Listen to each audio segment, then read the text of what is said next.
Hi అండి, అందరికీ నమస్కారం. ఈరోజు లంచ్ బాక్స్లోకి ఎంతో టేస్టీగా అండ్ ఈజీగా చేసుకునే పుదీనా రైస్ రెసిపీని ఎలా చేసుకోవాలో చూపించబోతున్నాను.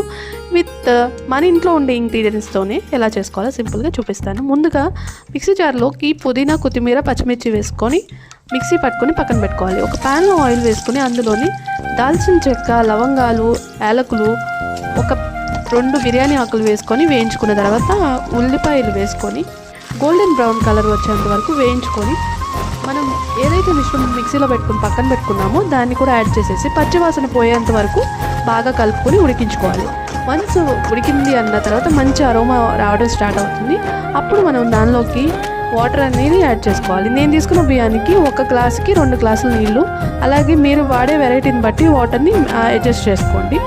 తర్వాత వాటర్ బాయిల్ అవడం స్టార్ట్ అవుతుంది. అప్పుడు దాంట్లోకి మనకి టేస్ట్కి సరిపడినంత సాల్ట్ వేసేసుకొని బిర్యానీ కూడా యాడ్ చేసేసుకొని అందులోనే గరం మసాలా కూడా 1 టేబుల్ స్పూన్ దాకా వేసుకొని ఇంకా 1 చెక్క నిమ్మరసం కూడా పిండేసి మొత్తం కలిపేసుకొని మూత పెట్టి ఉడికించుకోవాలి. అంతేనండి, గుమ్మగుమ్మలాడి పుదీనా రైస్ రెడీ అయిపోతుంది. వీడియో నచ్చితే తప్పకుండా ట్రై చేయండి. మీకు ఎలా కుదిరిందో కామెంట్ చేయండి. ఇలాంటి మరిన్ని వీడియోస్ కోసం నా ఛానల్ని సబ్స్క్రైబ్ చేసుకోండి. Thank you so much for watching.